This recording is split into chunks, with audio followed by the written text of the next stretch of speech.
Israeli soldiers have entered Gaza to take out several missile launch sites, ending in armed clashes with Hamas. There are now fears the move will spark a ground invasion into the enclave. Paula Slee has got more from Tel Aviv. Israeli soldiers briefly entered northern Gaza. The IDF says that the purpose of the mission was to destroy rocket launching sites.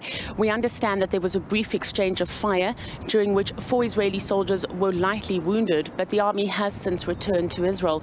Of course, the question being asked is whether or not this is a precursor for a ground offensive. Certainly the sense on the ground, and from me witnessing the amassing of tanks and armored personnel vehicles and troops along the border, it does seem as if a ground offensive could be imminent, and certainly the Israeli Prime Minister Benjamin Netanyahu has indicated that this is an option that he is considering.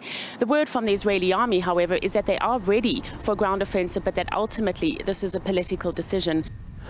Meanwhile, Israel says its air raids are aimed at rooting out Hamas in Gaza, but they also kill innocent people along the way. The total number of Palestinians who have died in the offensive has reached at least 159, and most of them are civilians.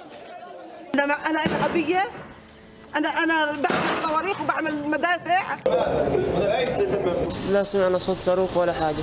رجع لقيت حالي في الشفا.